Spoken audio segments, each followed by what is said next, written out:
just to check, can you all hear me? Yep. I think so. Yeah, I see some people nodding. So very nice to see you all. I'm Marka Wolfensberger, and some of you have met me before, and for others it's all new. Very welcome. I'm a professor and the head of a research center with the name Talent Development in Higher Education and Society. And honors education is, of course, one of our main topics. And I'm really very, very honored to have you all around here. And I'm also excited because we plan to organize an international honors conference and honors International Faculty Institute, HIFI. See my shirt and see the shirt of Beate and John. Was scheduled right after the conference. But as we all know, because of the COVID-19 pandemic, all kinds of measurements were taken all over the world. And one of the effects was that we postponed the conference to 16 till 18 of June next year. You're all very welcome. And Beate, John, and me talked about the possibility of creating something online, as we are all now teaching online. And the three of us decided to create HIFLO, Honors International Faculty Learning Online. And we are now here together with 8 countries, and we will share our experience and knowledge all together with the aim to learn more about creating online community.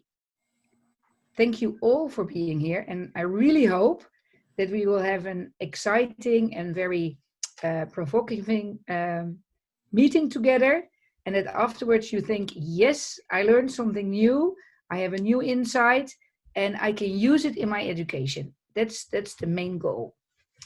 So the other two, maybe you can present yourself, Beate and John. John?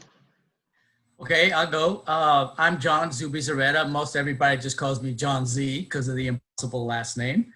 I'm a former president of NCHC.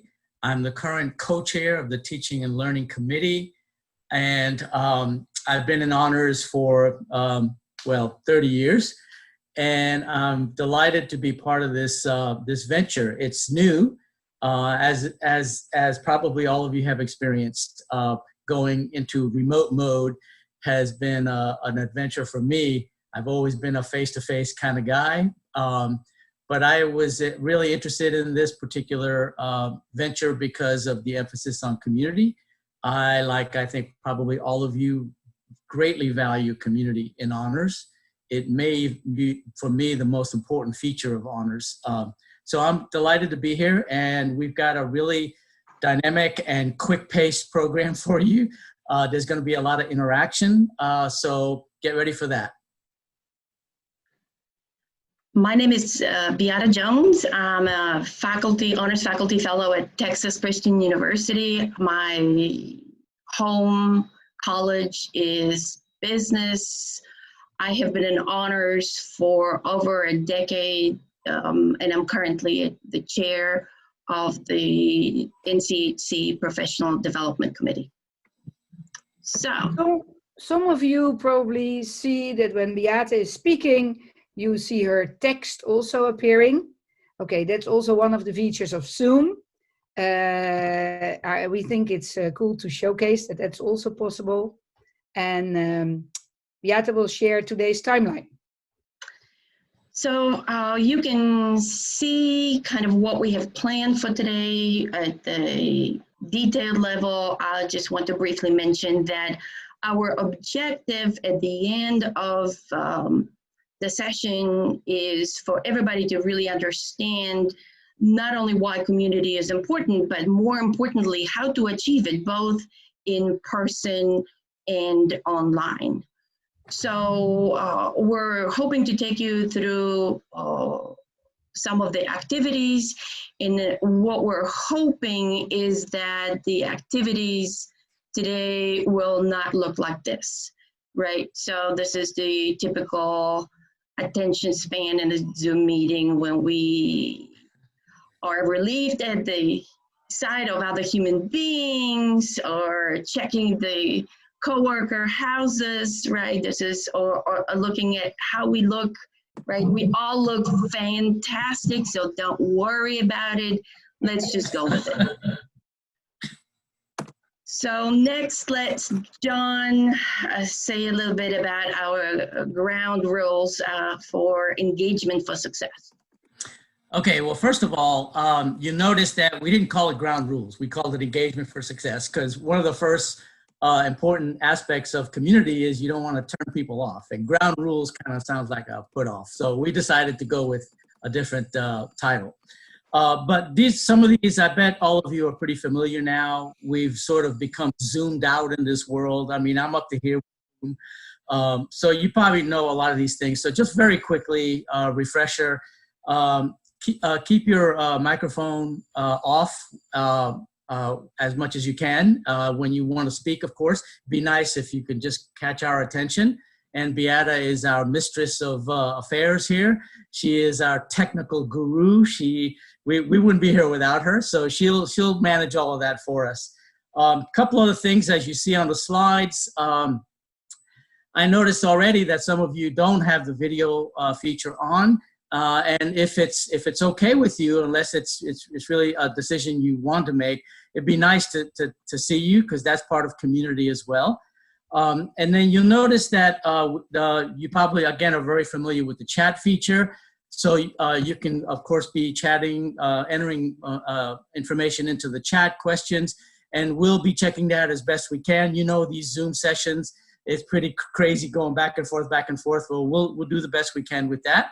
And you probably already know that there is on the lower right hand, on the lower side of the screen, there's a reactions button where you can, clap and things like that, just to have some fun. Smile, of course. We'll show some of you who are my age. Remember, smile. You're on candid camera. And a couple other things that aren't on the list is, we all have broadband issues. I mean, that happens all the time. Bandwidth is insufficient, whatever. And if for some reason, like for example, this morning here in Colombia, I'm looking out the window, it's looking a little stormy. So if I go out, I'll try to come back in as quickly as I can, and you do the same if something happens to your connection. Some people say that if you're having bandwidth issues, if you turn off the video portion of what you're working with, that might help. I'm not sure, but I'm told that might help. I know that one thing that does help is if you have a partner, a husband, a child who's gaming and doing all kinds of stuff on another computer in your house, might be helpful to ask them to stop while you're on Zoom, because that sometimes interferes with the bandwidth. And then finally, you probably again are familiar with the difference between speaker view and gallery view. Right now, I think hopefully all of us are on gallery view so we can all see each other. And that's part of building community as well. So Beata? So today we're just going to use a few tools that most of you probably are familiar with, except perhaps one, the Mentimeter. We're going to use Zoom, main room, poll, chat, reactions, breakouts. We're going to use a YouTube video briefly. But what we want you to know is that there are many more resources available and many other tools that you could be using. So what I'm going to do now, hopefully you have access now to the poll that I have launched. I'm wondering if you could reply, which of the following polling tools have you used in your online classes? And you can select as many as you want, as you have actually used. I'm naming a few. Other than Zoom poll, where we may have used Kahoot a bit, there's polls everywhere that's familiar. In Europe, Marka tells us that some of the universities have invested in Mentimeter. That's what we're going to use today. There's Top Hot. My colleagues at TCU are telling me about Vivox, which is kind of like the Mentimeter. There's Slido, you may have used others as well. So have you all, let's see, we had 16 people, 17 so far who had a chance to, 19, there's 25, 23, I think, that we're going to get responses for. We're waiting on a couple more people to tell us what they have been familiar with. Let's see, one more person. Well, hello? Well, in the interest of moving on, I'm going to end the polling feature, and hopefully you're going to be able to see the results that Kahoot has been used by more than half of the participants in the group, followed by Zoom polls and polls everywhere, Top Hot, and some other tools that we have used. So what I'd like to point out is that in addition to the tools that we're using, there is a document that is available for us in the Google Drive that we have set up with the resources.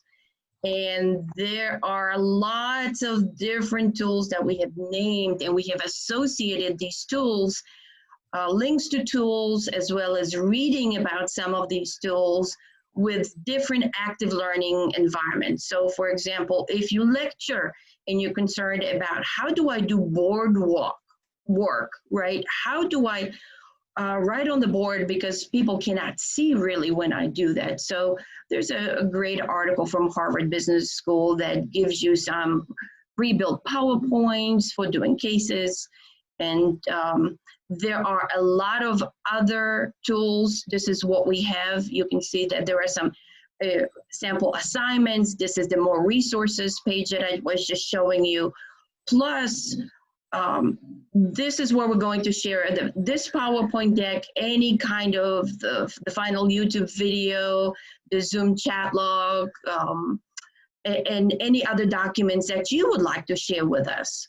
We have also set up a HIFLO 2020 document where John and I have been posting a lot of resources, and you have the privilege to contribute to this space. So this is the URL, and you can go there afterwards and see what's there, as well as share the resources that will be available. So we are talking about learning community, and I think it would be great if Marka shared some insights about how we're going to look at learning community today and what some of her research shows us. Yeah, thank you. Can you stop sharing the slide so that people can see my face bigger and I can see all the icons? Okay, great. Thank you very much. This is really nice to see you all. Yeah, move a bit. Yes, yes, yes. Thank you. So you saw a quote on the slide. It was quite old. It was the same quote that was on the website of CoTalent. You visited all this website to see some movies. But of course, a lot of research has been done afterwards about creating community. And we discovered, and it's also in the book Teaching for Excellence, that creating a committed community is one of the key features for honors pedagogies, besides enhancing academic competence and offering bounded freedom. So this creating community is really very important for challenging students and for creating an atmosphere in your classroom to give students the feeling that they are seen. And for instance, in the book, we say that peer feedback is very important, active learning, encouragement, inspiration, availability, interest in students. Well, how to do that all also online? That's really a challenge. And after the COVID-19 pandemic, spread around Europe and also later in the United States, suddenly we were all forced to remote online teaching, emergency remote online teaching, they say, well. And we decided to do a small research in our university, Hans University of Applied Sciences in Groningen in the Netherlands, to look for the effects of this corona measurements on education. And we found out that most teachers, and especially the honors teachers, they said, well, we see some advantages, we see some disadvantages. However, a real problem is how to create community. In the beginning, there was a lot of, passion to make this online teaching work. But then a lot of people were really overloaded with work. And they, for instance, expressed that it was very difficult to create community online during class time, and that they tried to connect to students later on to get more this personal interaction, but that was really a lot of work. So that was one of the reasons why we looked into more research on creating community online, and why we decided to offer this workshop. So, and one of the things that's very difficult online is humor. But I did think of doing something a bit crazy. So I really love you all. And I think it would be very nice to hear all your voices. So Beate, please take the floor.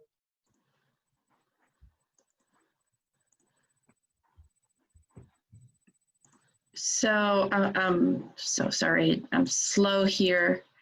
If we could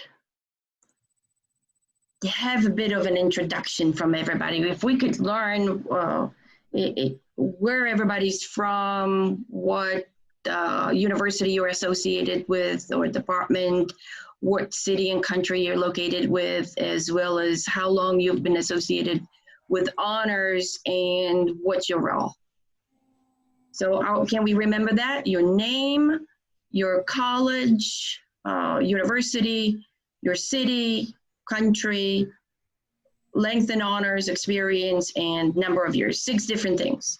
So I'm going to stop sharing, and if you forget something, don't worry about it. So I'm going to call on people, if that's okay with you, just so we can, we keep moving and we get to everybody. I'm going to follow my tiles in Zoom. Just you have 20 minutes to share, 20 to 25 seconds to share with us all that information. So let's start with Dan Roberts. Hello, Dan. Good morning, Beata. How are you? I'm doing great. Thanks, guys, for putting this together. I'm Dan Roberts. I'm the director of the honors program at Virginia State University in Petersburg, Virginia, about 2 hours south of Washington, D.C. in the U.S. I've been in honors just shy of 9 years now. Thanks. Thank you, Dan. Steve Garrison. Hi, I'm Steve Garrison. I'm at Midwestern State University. I'm the honors director. I've been teaching honors courses since, I think, 2003, 2004, something like that. I'm in the 2nd year of the honors director here. I'm originally a political science, from the political science department. Is that everything? And you're located in Wichita Texas? Falls, Texas, right down the street from TCU. Yes. Katarzyna.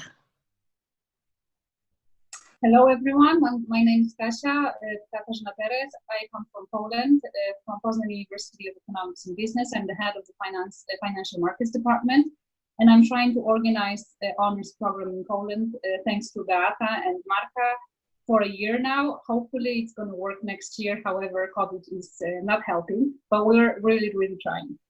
Thank you. Thank you. Kathleen King.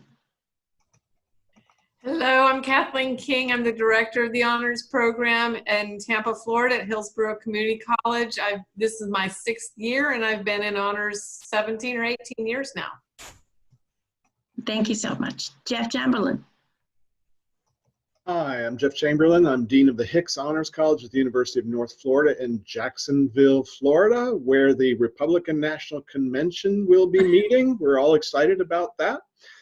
I've been in honors. This is the third institution I've been in honors, and my last one was Grand Valley State in Michigan. So I'm actually very, very pleased that I can go out in the weather during COVID and ride my bike and those kinds of things. It's big positive change. Thank you, Jeff. The other Kathleen. Hi, this is Kathleen Stevens, and I'm at the new Dallas College, Richland campus. We were formerly Richland College. I've been here 6 years as the honors director, and now it appears I'm over 7 campuses, so it's a learning curve. Thanks. John. Again, I'm John. I'm sorry, John Turner. Okay. Hello there, I'm John Turner, and I am in the music department and in the Honors Scholars Program at High Point University in North Carolina, and we're right kind of in the middle of the state. I've been teaching in honors for something like 3 years now. I think it's Kirsten. Next, thank you, John. Hi, I'm Kirsten Rosewetter from Hanover, Germany, and I'm pretty new in honors education, and I just started at a virtual university of applied sciences in Germany, and I'm in early childhood education and think to bring talent development also to the early childhood teachers and try to implement some honors education. Thank you. Thank you. Gemma. Hi everyone, Gemma Coughlin here from Groningen under the wonderful tutelage of Marka. It's been a pleasure to work with her for coming up to 10 years now. I'm the honors coordinator at the International Business School at Hansa University. And yeah, I'm really looking forward to this session, and it's lovely to see many familiar faces. So greetings from the Netherlands. Thank you, Gemma. Denise? Good morning. My name is Denise Lynch. I am the coordinator of programming at the University of North Carolina in Chapel Hill, not Chapel Hill, Charlotte, sorry, the other one. I attended Chapel Hill when I was in undergraduate, so sometimes I get a little mixed up, especially when it's relatively early in the morning. But I am the coordinator of programming for the Honors College, as well as in charge of the first year honors experience for those that are in the university honors program. I'm a relatively newbie, almost 2 years in honors. And so I'm really interested in learning about building community online, because that's really the main way that we'll be doing that with our new incoming students this year. So thanks. Thanks. Brian.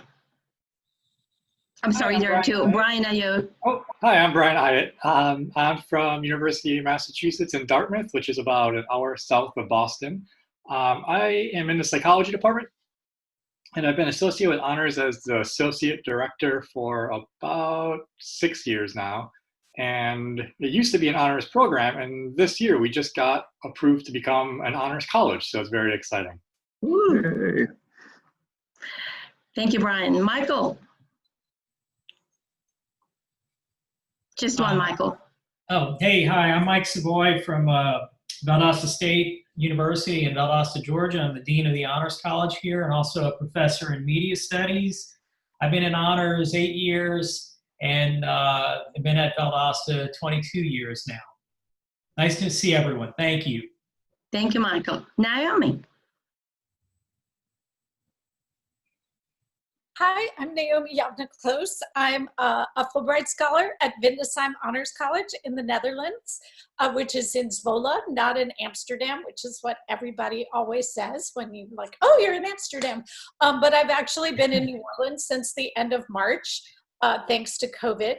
I've been in honors for 16 years. I was the honors director at Loyola University for 7 years, and I will be teaching in honors here again in the fall.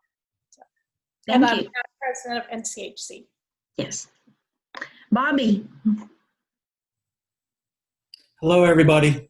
My name is Bobby, and I've been in honors since 1999 as an instructor and as coordinator of the honors program at Santa Fe College in Gainesville, Florida since 2011. I'm looking forward to seeing what everybody has to share.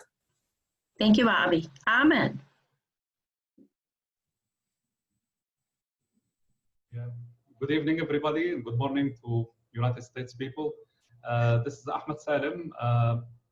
I'm working at King Fahd University, Petroleum and Minerals, Saudi Arabia. We have our new honors program. I am the chairman of the committee, which worked on the proposal and very good training under the supervision of Marka, Beata, and John some time ago. We were planning to start next fall, but due to COVID-19, this has been postponed to fall 2021.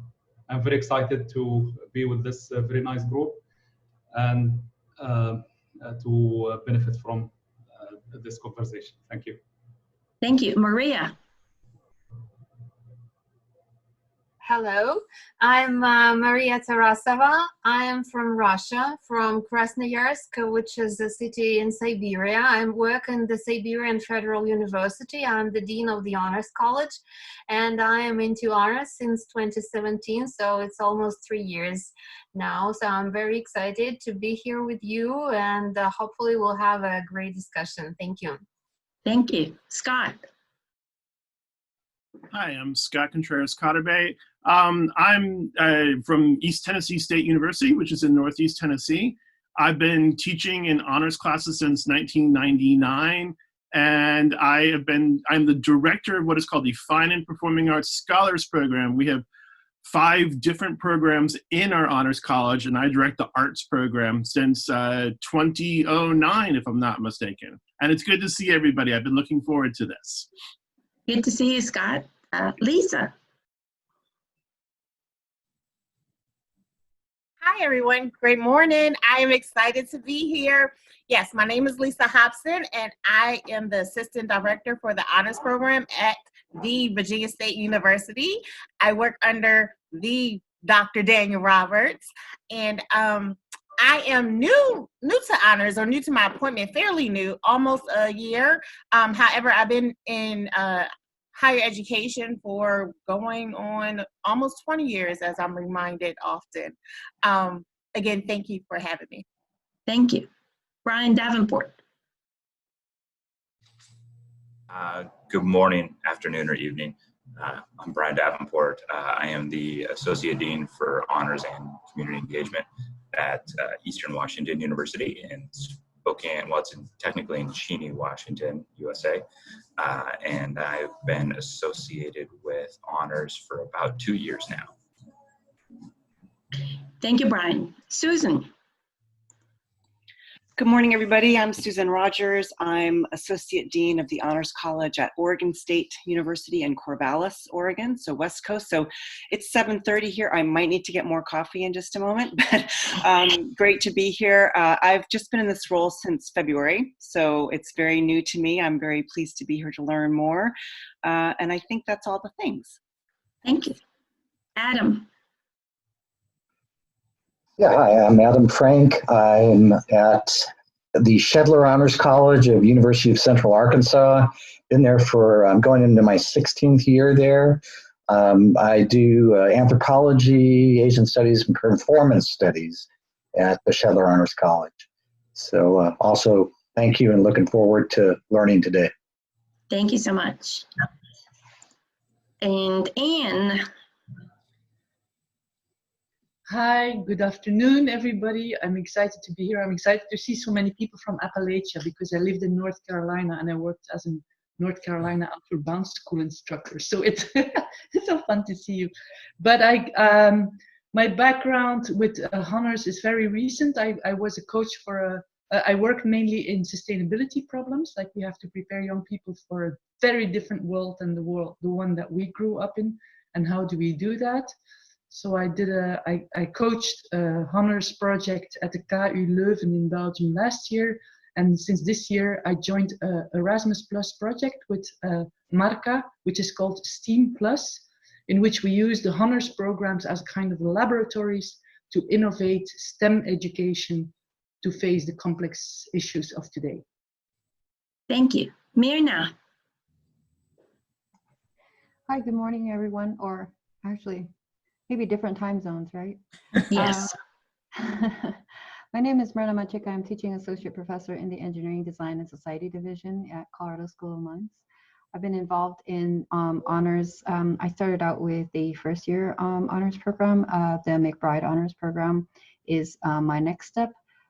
So in first year honors, I've been involved about 4 years, and this is going to be new for me going into the upper level classes. So thank you very much for having me. Terrific. And last but not least, Kay. Good morning, everybody. My name is Kay Banks. I am the Assistant Dean for Student Services, and I'm also Clinical Associate Professor in the Honors College. I work at University of South Carolina and the South Carolina Honors College. I have been in honors since fall of 2013 at the university. And in my role, oversee a bunch of things: honors advisement, senior thesis, I supervise our honors advisors, and I have a background in student affairs. So I worked in that field before coming to University of South Carolina. Glad to see everybody. Fantastic. And what a diverse group of individuals we have here. So I took the liberty of putting together a little map.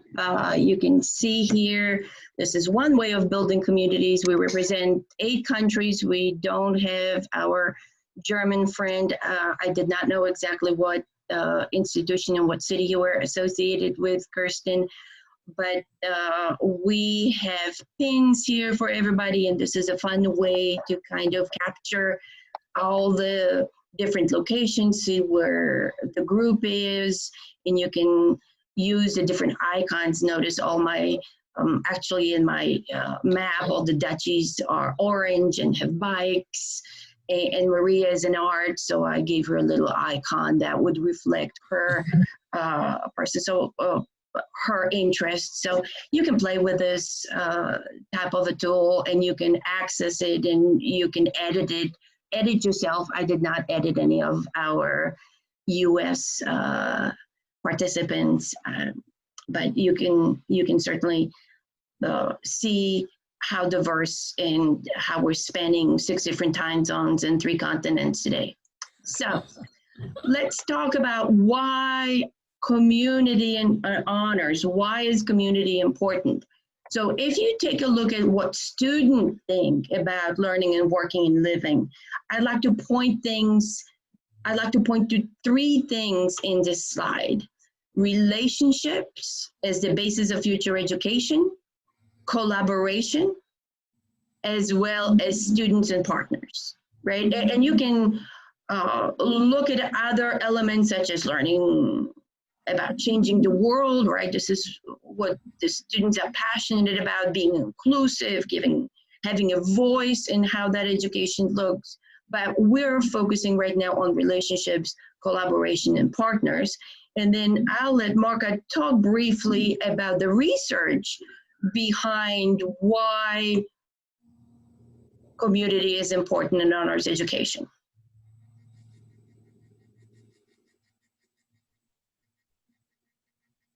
So thank you, Beate. Of course, there are different reasons why community is important. And one of the most important reasons for a lot of people in honors is that the students will get better academic performances. It's one of the reasons is that they feel more safe, so they are more able to try, to experiment.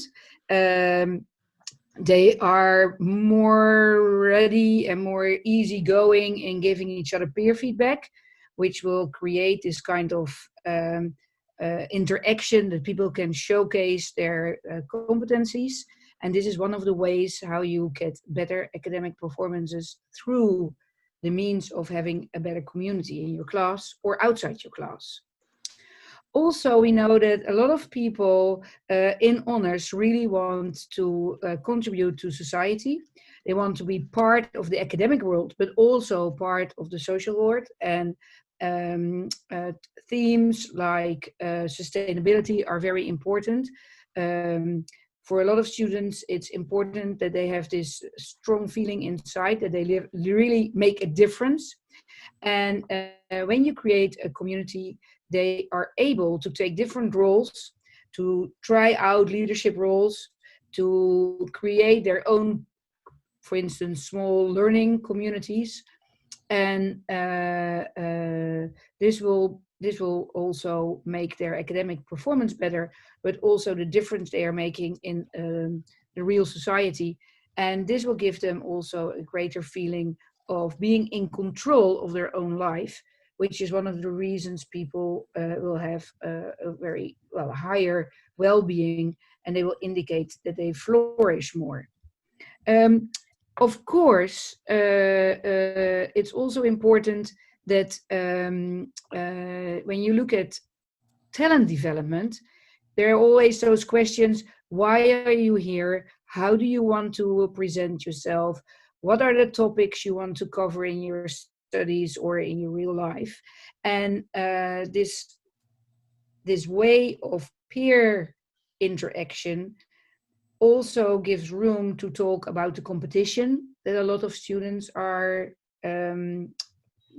having. Like in sports, they have it in academics, they have it when they are looking for jobs.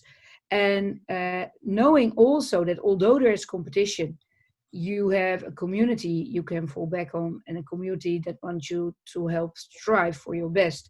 This has a definitely positive influence on talent development. So now that we know why it is so important to create community, what we would like to do is engage you in several activities that will lead to build knowledge, how best to build community in an online education. So what are some of the strategies and tools? And very often in a classroom that's face-to-face, we will have an activity called Think, Pair, Share, Square the Pair that can be easily implemented in a Zoom environment. So what we're going to give you some time to think and then to share, right? So we're changing the activity a little bit, and we call it chat storming.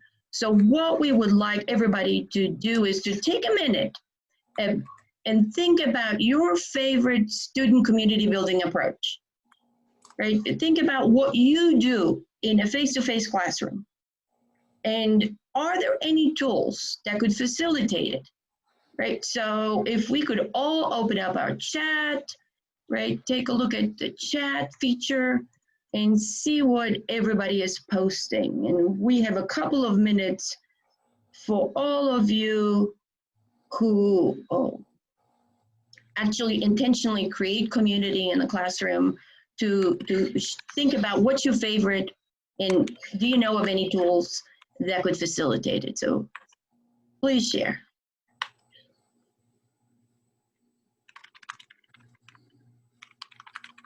Right, and Brian has suggested that we all share something that we're thinking of trying ourselves virtually in the fall, so.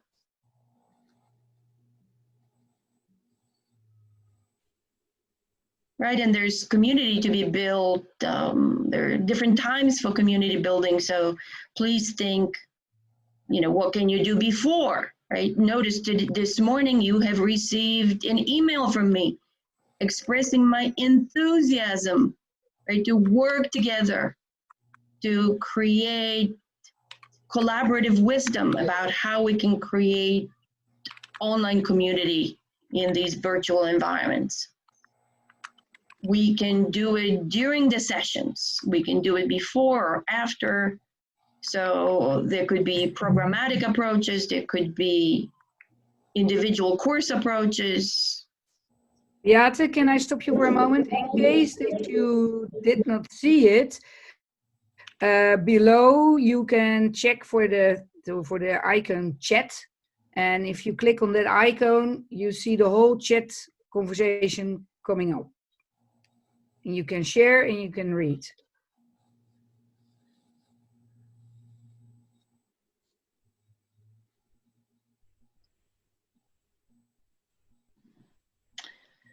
Look at all of these great ideas that are being shared by everybody. Games, campfires, pizza with professors.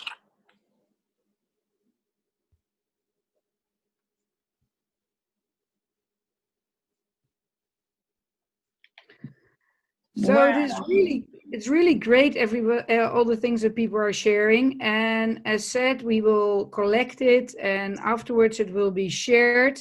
And as you all know, this whole session is recorded, so we can share it afterwards on YouTube also. So make sure your hair is really nice, because the whole world will be able to see you. So this really makes a feeling of safety, because suddenly you know, oh, everybody is watching me. And that's one of the reasons why sometimes students put off their camera. But at least in the Netherlands, we try to invite them to share their cameras. And this kind of private view into rooms and into personal space also makes very often the conversation more vivid, and brings another kind of community into the room. And although I think most of us are really looking forward of meeting our students and being in the classroom again, so that you can smell them and you can see them and you can hear them. It's really different, real life. But on the other side, we are also sharing another kind of community now that we are all suddenly remote online teachers. So in the interest of time, we're going to stop here. We're going to come back to all of these comments and process them in a team environment, and we're going to move on to our next activity, next strategy for building community in the classroom. And I'm going to stop sharing here, and I'm going to let Marka have us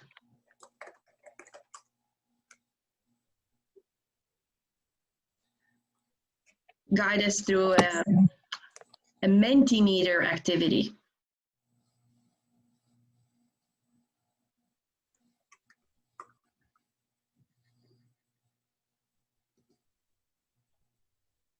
So while Mark is setting it all up, I would like you all to, if you have your phones handy, if you could please pull up your browser, go to menti.com, menti.com, and enter the numbers that you see on the screen, which is 56, 97, 49.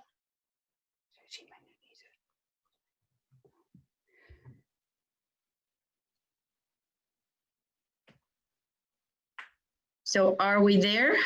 Are we still getting there? I hope you all get it. You see the screen, creating community. Let's send some love. Okay. So first we have some easy questions. Creating community during online teaching is important. And it's just a Likert scale, as if we are doing research.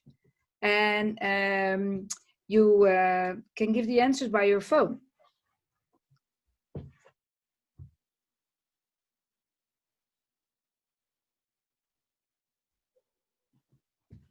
So notice as the submissions are coming in, the sliders are adjusting. We are skeptical about our creation of communities online. that it can be done the same way as face-to-face. In the beginning, we saw that quite a lot of people used Kahoot.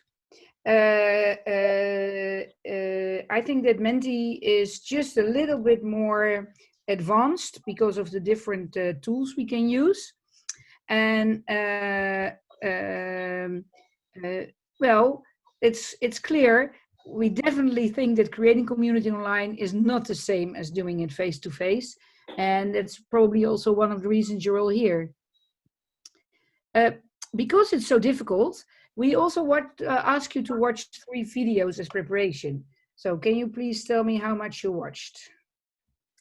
How many you watched? 3. Wow. Someone did not do his homework. Oh, more. So this is the nice thing online. People are maybe a little bit more honest with sharing. And thank you very much. And the Co-Talent website was created by teachers like you and me and researchers and students. We all did it in co-creation. And we try to make tools for teachers in higher education to help them to stimulate exchange and to create community in order to challenge them to get better academic performances. And of course, in all different countries, we are doing it in different ways. And we all are different. So I have a question. What kind of strengths do you bring to the table when we go out in breakout rooms? We will go out in breakout rooms soon. It's nice to know what kind of qualities you bring.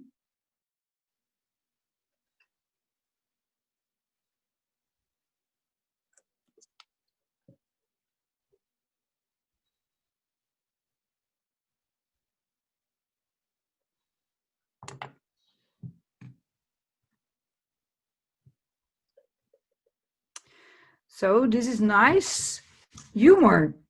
I can put my my glasses on again. But it's also difficult humor online. Is there someone who wrote down humor who would like to tell us a little bit about this, please? So, Marka, I've been having a hobby of how many backgrounds I can use on Zoom.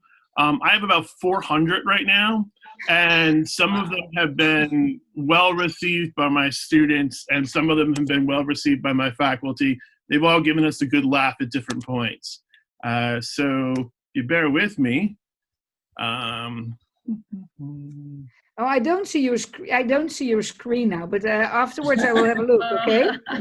If you keep scrolling through the dials, you can see Scott. See the background. And just one thing, I think when you use it like you now shared with us, you know, as fun and as many as possible, I think that's very powerful.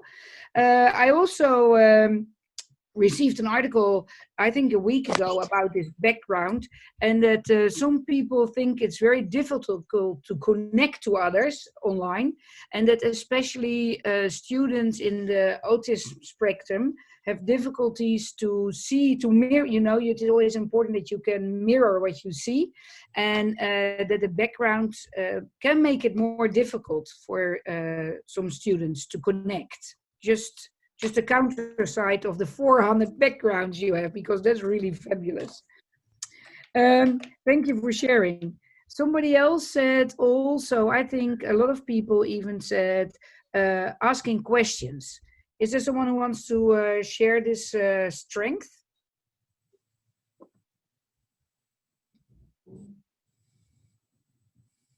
That one of those would be me. This is Jeff Chamberlain. Actually, I'm in Chuck E. Cheese as we speak, just to talk about backgrounds. But yes, just being able to be real and ask questions, and listening was the other thing that came into it. But I also added empathy as part of that. So asking questions with a sense of really understanding the people and creating an environment in which People are genuinely free to express what they are feeling. We deal a lot with Brene Brown's work, and genuinely creating community where people can feel free to be themselves. And when they're free to be themselves, then it opens up all sorts of possibilities. And I've been amazed what students are willing to share and what kinds of things come out that just free up the whole environment to be able to really focus on learning as opposed to just the other things that are concerning me at the given time. Oh, that's beautiful. Thank you. I asked her to come to our conference to give a talk. But unfortunately, she was too busy. Maybe not so surprisingly, but thank you for sharing. So this is just a ranking. So in your first selection, select an option. You can indicate which you think is the most important. And then you get a second option.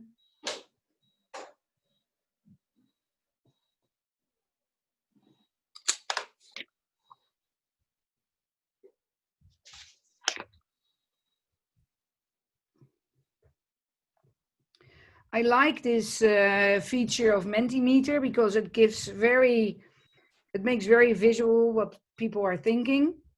And maybe Beate, you can say a little bit about this slide.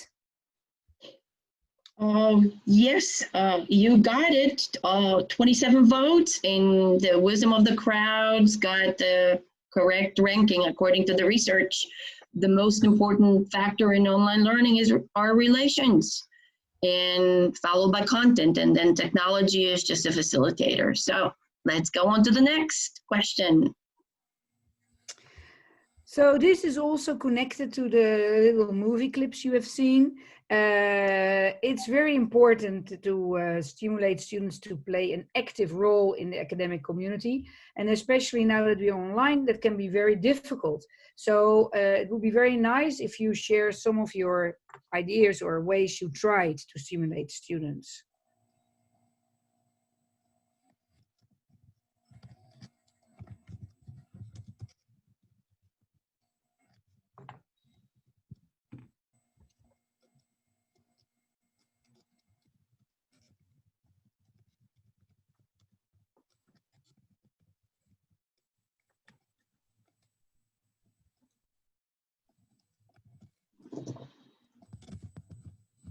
So someone said, take part in a conference, write a research paper, but take part in a conference.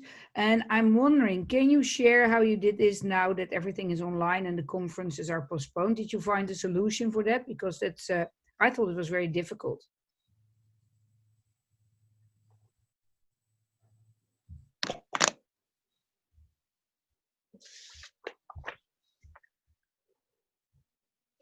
It was not my answer, but I can answer that one of my students presented actually her honors thesis at a professional business information systems conference.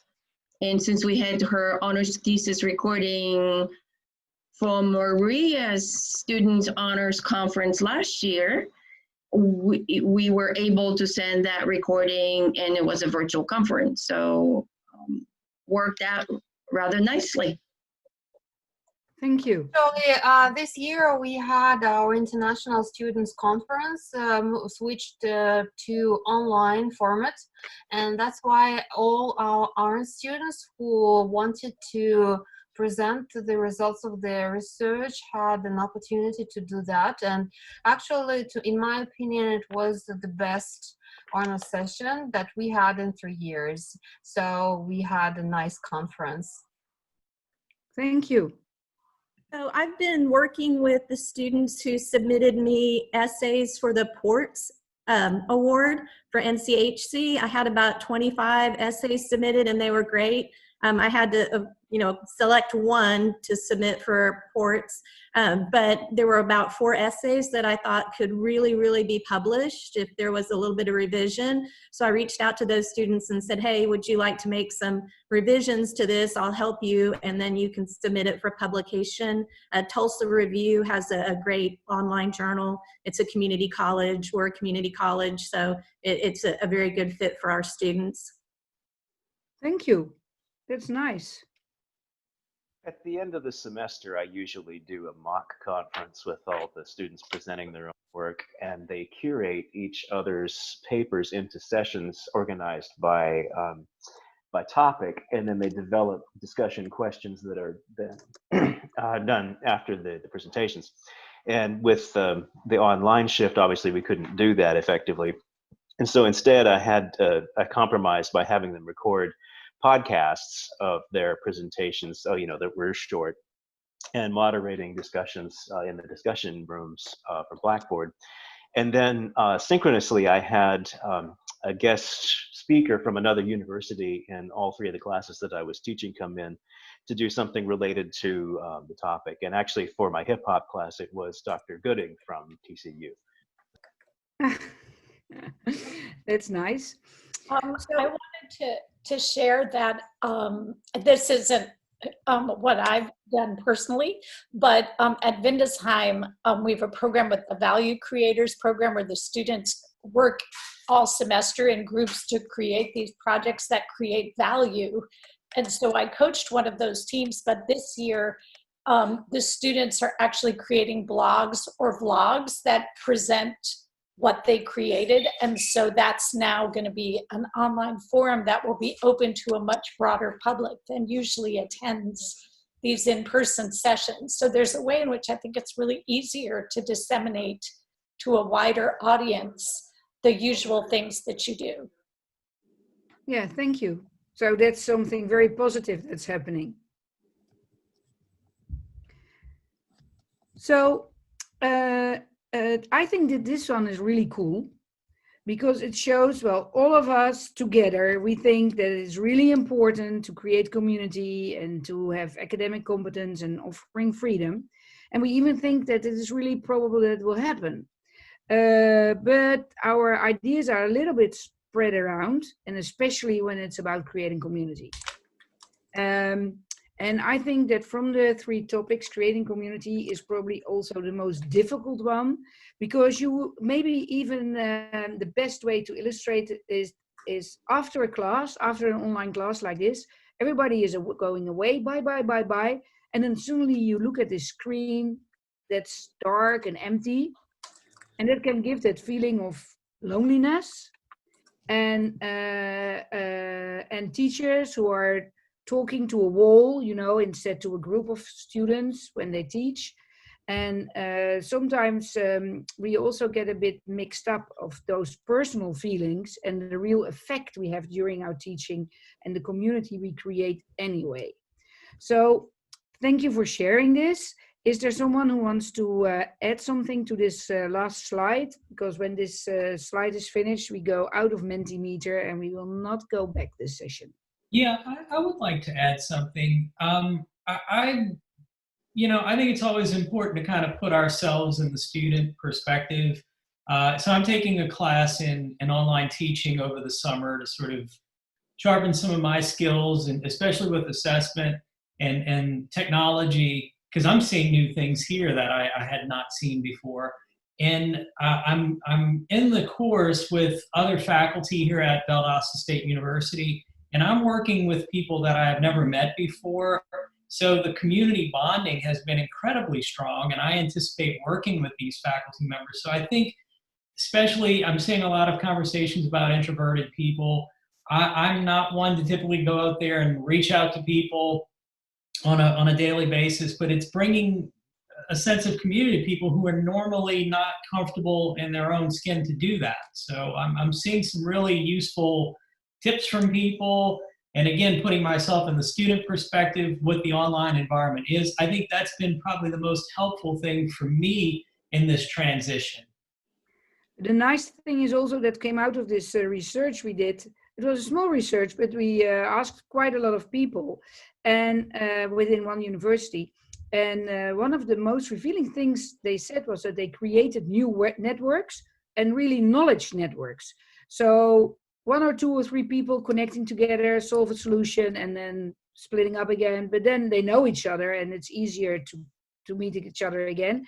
And like now, we are really international in this way of meeting. I think it's powerful, and that's something nice and interesting that you're going to do that course. you should share the link of that course. That's nice. Thank you. Thank you. And of course, majority of you to whom I have not been connected on LinkedIn, I have already reached out and tried to connect. So there should be an invitation and email. We have been talking, and I think it's time for John. Well, folks, in the interest of time, I'm going to suggest that we do this rather quickly so we can really get into the the small groups. We're of course, as always, running behind. But during the regular HIFI institutes that we hold, that we've held in the Netherlands and in the United States, we always try to build in some physical activity. And with apologies to how silly we may look there, it really was a lot of fun, and it really contributes a great deal to learning. We know now from a lot of neuroscience that exercise, physical activity, is crucial in fostering deep learning, as is good nutrition, sleep, and believe it or not, water, a crucial dimension that contributes to deep learning. So we always build in some physical activity, and this is just a picture that somebody took, caught us off guard while we were being silly and doing some physical kinesthetic learning, if you will. So the next activity that we had for you was a little yoga exercise, and it's only 2 minutes. And at this point, if all of you like me are just zoomed out, I mean, I have spent more time in front of a stinking computer screen in the last 2 months than I have in my entire career.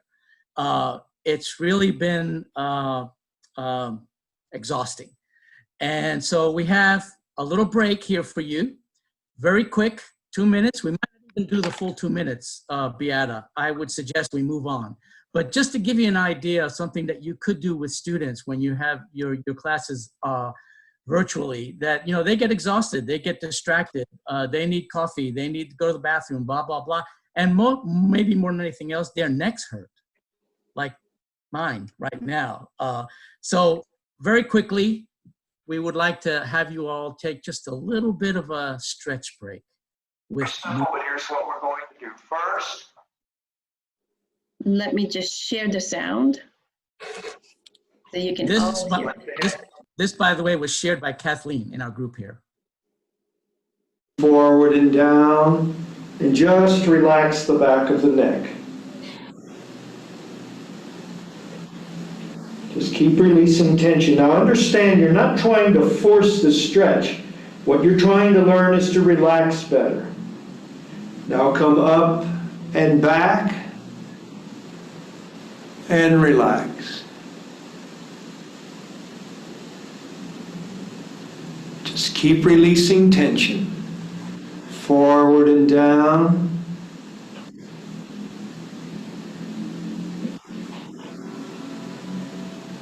Up and back. Enjoy the experience. Forward and down. Now, in the forward down position, let your head come from side to side a little bit.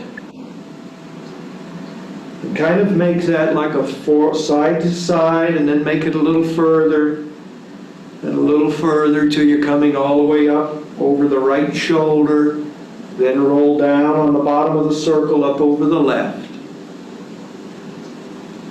Come up and back, and rock from side to side.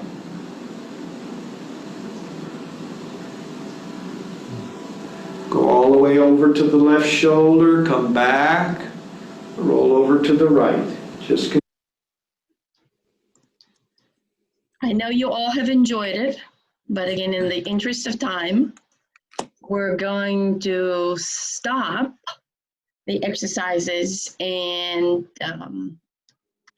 we're going to square the pairs, so to speak, and go into breakout rooms. So we have pre-assigned teams, pre-assigned breakout rooms. I'm going to stop sharing in a minute. I'm going to ask everybody when we go into the breakout rooms to, again, introduce yourselves to your colleagues.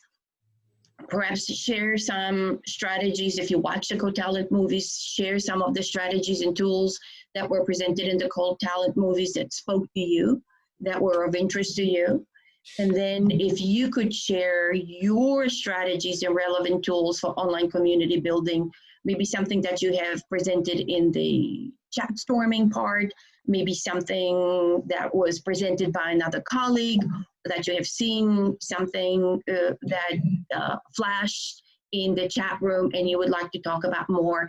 And then at the end, when we bring everybody back into the main room, if you could figure out what was the best strategy, and maybe we can share some of those best strategies in the main room, so we can all learn the wisdom of everyone here in the room.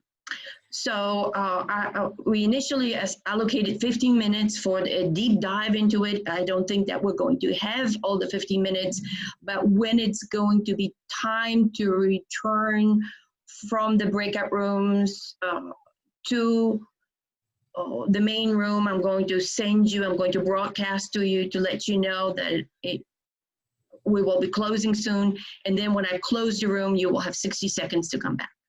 So, and I will share these instructions with you. Plus, they're also posted in our Google Space if any of you actually jotted down the URL of the Google Drive location where we're sharing everything. So let me stop sharing now. And let me see the breakout rooms. I'm going to, well, it looks like not everybody has signed in with the email invitation. So I will have to, by hand, I'm opening all the rooms, and I'm going to assign you to the room where you're supposed to be. So there are 6 rooms, and there are 4 of you who are staying in the main room to have your discussion in the YouTube video. So let's see, Ahmed goes to room 3 and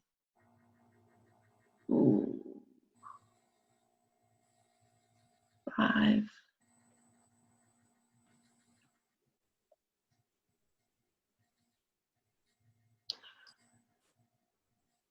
Denise.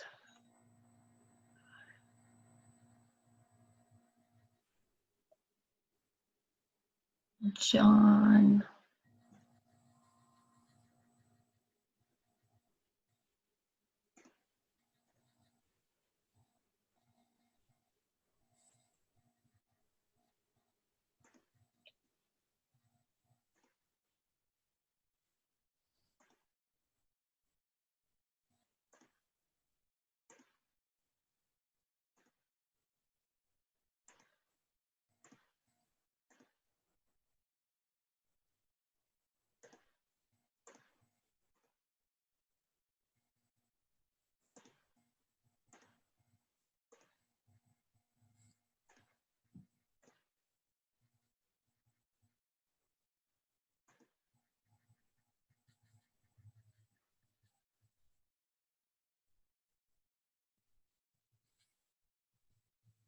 So Gemma, Brian, John Z, Lisa, and Myrna stay in the main room for the discussion.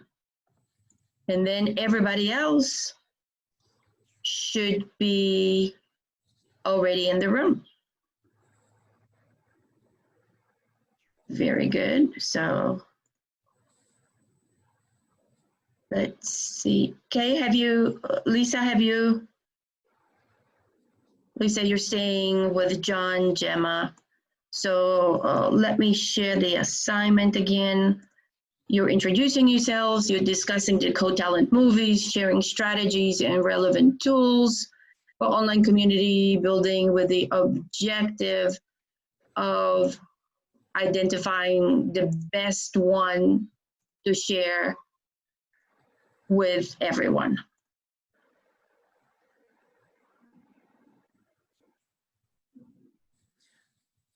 All right, folks. I'll start. The favorite video, the co-talent video that I reviewed was the one that was from Denmark, I believe, and they were talking about letting the students create a podcast in order to engage them, first of all, in the learning that happens when they do that sort of collaborative work, but also to a really great way to create community. So that for me was one that stood out. What about the rest of you? Gemma, what did you think? Yeah, I enjoyed that very much. We've been working with some things, of course. Actually, physically getting the students together to do a podcast is proving quite difficult, but we are allowing them to upload videos, testimonials, interviews, etc., onto like a shared community board. Mm-hmm. And this is going out to all of our students, so the non-honors students as well, for the entire school and the faculty. And it's basically, it's like our Corona support page, if you like. And we're doing sessions at least every day. There will be something published there. And it's really nice to see how this definitely can bring these students together. Yeah, very cool, very cool. Brian, what about you? Yeah, I think the engagement with the communities both of them were really interesting to me, because in our college, we're really trying to promote the idea of community engagement, but really broadly defining community, so they kind of get outside the box of the school itself, or right. The honors college itself, and really try to get out into where non-students are interacting with the environment and what they're doing now. So I think I love the idea of a podcast because you can promote that elsewhere. Mm-hmm. And we're trying, I think this semester, what we're going to try to do is for people doing their final project is ask them. Beata joined. Hi, Beata. We're still not talking about the movies. We're just Hi, how are you guys? When are we going to back to see our students? Well, anything I can help with? Anything I can clarify? Are you all good? So we're talking about the videos, right? What we learned from the videos? Well, it's really whatever you want to talk about. Strategies and tools, right? You introduce yourself. There's, you can start with the videos or not. You can just talk about, you saw the chat. A lot of people have a lot of different ideas. What do you want to talk about, right? So, and then come back with something to share in the main room. Okay? Okay, thank you. Awesome. And we have until 20 after whatever hour. Okay, so we have 6 minutes. Yes. Bye, guys. Bye. Bye-bye. You offer freedom, you know? So it's important to give them the opportunity to, your students to, we use the Harns collection as the kind of basis for them to select objects from, and then they would organize the exhibition along whatever theme that they decide, and then write the label text. And if, of course, they could share their art, just speaking and lecturing, but when you open up the opportunities for them to learn differently in this open space that forming this community brings, then you often have better results. So I like that portion of it. How about you, Myrna? Hi, so I did join in late, and so the problem was that, but I did catch up to one video on useful feedback, I think, to talented students. We're not doing it. It's like we're doing virtual advising or giving them an option. So. Yeah, we don't have a thesis requirement. We do a portfolio, which made it a little bit easier for us to manage this online. Useful feedback, and they are leaning more towards like peer evaluations more than anything else, which I think is, I find useful, but in the same time I still wanted that more in-depth feedback from the instructors themselves. So what I found is that with online, everything just takes a lot longer, and it goes both ways for the instructor and for the learner. So that we also need to build in time for when we can actually do those, feedback sessions. Yeah, it's true, very true. Yeah. I completely agree Anna? with Amina. It has doubled our working day, I think. But I could maybe share with you one thing I tried to do with my honors students was I actually broke down the overall group that would normally have sessions together.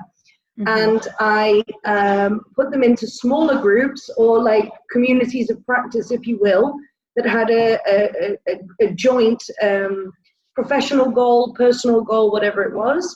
And then, of course, yes, extra work, but annotated a lot of the exercises I would have done with them in class as a sort of asynchronous type. And then I asked them in their smaller group to discuss it first, and then in the official class time, I went live with each of the smaller groups.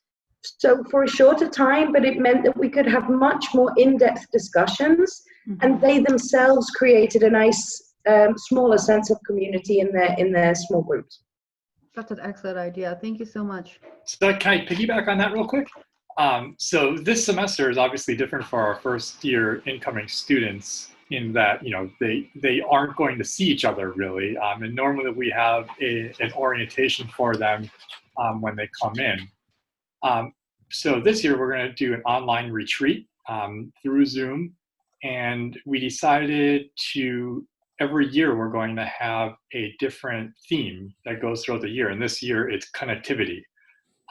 So we're going to have all of our honors faculty give or find a short reading, something like a New Yorker article, just kind of everyday media article on something from their field relating to connectivity. And then the students are going to read it and just respond with a paragraph, how it applies to their life or how they might apply it to their real life. So I really like the idea of kind of finding those themes and letting the students kind of go at it from their perspective. So we give them an overall thing, but connectivity can mean anything. It doesn't matter how they define it as long as they do it. And then we're going to kind of break them up in that retreat and let them work in small breakout rooms and talk about it a little more, and then come back as a big group. So I'm really interested in the idea of this online retreat to see how well it's actually going to work. And we'll collect some data afterward, and if anyone's interested, we can share how the students responded to it. Yes, please. We normally have a live retreat in September, but of course this year we're not allowed to, so we will be doing some form of virtual retreat. So if yours is before September, please, Brian, I'd love to hear any helpful hints. Definitely. And I was going to say that too. I didn't even think about doing an online retreat. And one thing that being online and this global pandemic has shown me is that, resources are not unlimited. But as far as cost, keeping it down and being flexible with everyone's schedules and locations is actually, it is opened my eyes and to think outside of the box. And even when we return to the new normal, I believe that we'll adapt much of this use of technology, as will the world, I'm sure.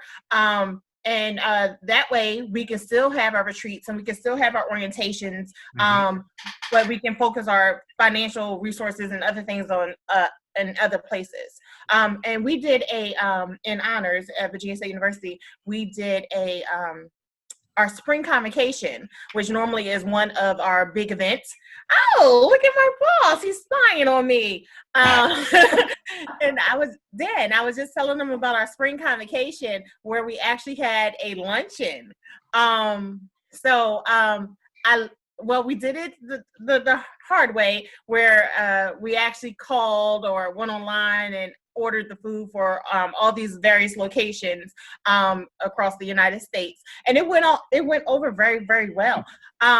But there is a feature. It's called Eat Engage, where is you can set it up where the students can go in and they can order their own food, and the food is delivered to them 15 minutes before whatever session. So I see that we're all back, so I'm gonna stop talking, but thank you. And please do, when you have your retreat, if you could share with me, or the group, we all can learn from that. Thank you. Okay, we're back. Yes, John, take it away. Well, again, as one of the things that came up in our group session was how all of this online work takes more time than expected, more time, sometimes double the amount of time.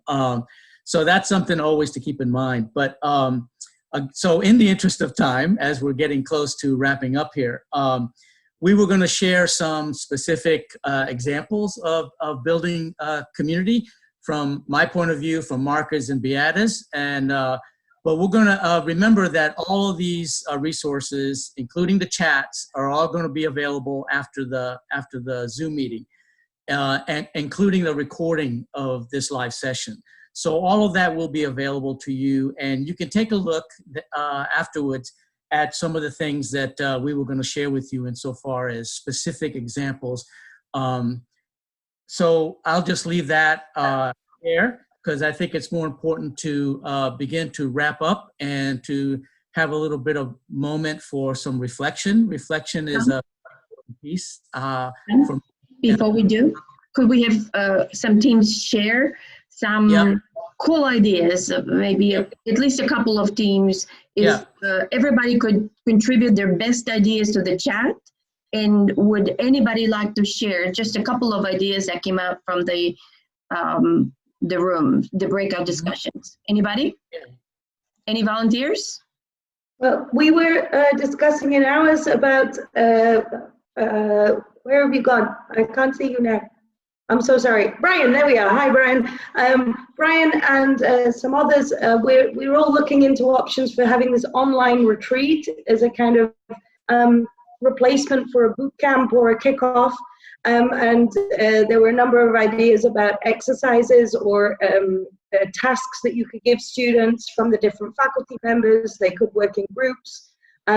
Maybe even one of the tasks could be, you as a community tell us how you can build community. So there was some nice ideas there. Thank you, Gemma. Anybody else? I'll add really quickly that our group was talking about making sure everybody is feeling human and connected to each other. One of the things that's been nice about the online environment is periodically you see a daughter or a dog or a cat come into the picture. And we had that happen during our small group chat, which was great. And that helps humanize people. And we are encouraging, even going to the point of having students introduce their pets to the class, for instance. That just, all of a sudden, that brings in a whole new dimension. And you mentioned that, Jeff. I actually had a Bring Your Pet to Class Day. And if you noted, if you read the details of the lengthy invitation, one of the invitations was for your little ones to join you, right? Some of them may be technology savvy. Well, hello there. There you go, right? So, sorry. One more idea and then we go back to John to wrap it up. Anybody? Well, any volunteers from your room discussions? If there are no volunteers, then John, take it away. Okay, so as we wrap it up, oh, look, a pet. Kathleen has a pet. Very quickly, yesterday, I was in a meeting of the pub board, the publications board of the NCHC, and one of our members has, well, several of our members have cats, but one in particular, the cat kept getting up on top of the laptop and turning around. So all we would see is the back end of the cat. You know, it was pretty funny. So anyway, in using what I call a reflective learning moment, just to think about what is it that we have learned, what is it that we have done to model for you some of the ways that create community.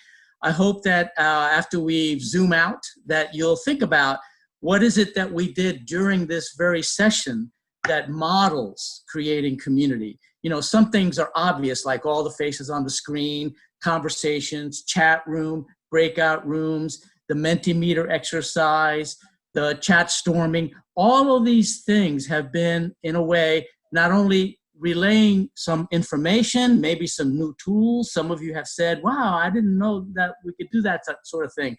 But in addition to that, you know, things that you might want to think about in terms of how these things enhance and deepen learning. The next session that we're going to have, which was also sold out, is going to be about deep learning. So just think about the things that you have learned today and the things that you might be able to use and the things that we actually modeled for you in terms of building a community here for us on the Zoom meeting. And then remember too that there's the recording that will be available of this very live session. There will be additional tools that are on the Google Drive in a document there. We have populated that with dozens of web links and other resources, readings that you can look at having to do with building community, with deepening learning, with using online forums, with using portfolios, all kinds of information there. Lots and lots of links that you can be overwhelmed by. So use that Google Doc, add to it if you can, if you want to. And I think that as Marcus said at the very beginning, sometimes when we end these Zoom meetings, I know I have felt this way. You know, all of a sudden everybody starts leaving and you see leave, leave, leave, leave, leave, and all the little icons go blank. It's a moving moment, you know, because you all of a sudden you realize, oh my gosh, I'm losing this community. And it's a dark moment in more ways than one, right, as your screen gets dark. So we want to thank you for your participation. And, you know, I have to say, I can tell that you guys are all honors people, because normally in these dozens and dozens of Zoom meetings that I have participated in, you know, you have to sit there and tell people, unmute, unmute, unmute. And you guys were like, bam, bam, bam, bam, you know, right on the money every time.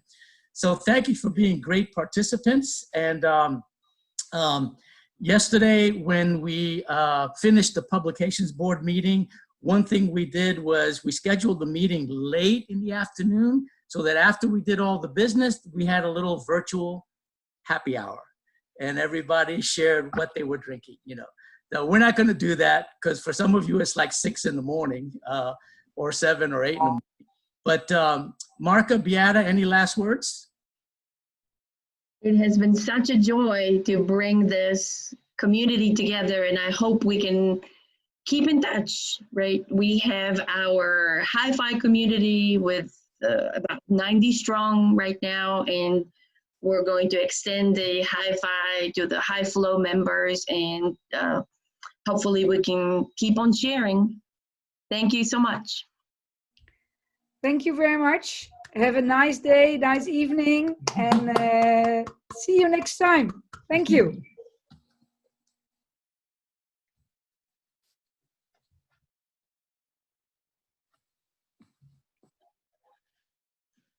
Shall we have a quick sing-song first, John, with some Beatles numbers? Woo! No, I will leave you to it. Thank you so much. This was a really great session. Thank you very much. Thank you very much.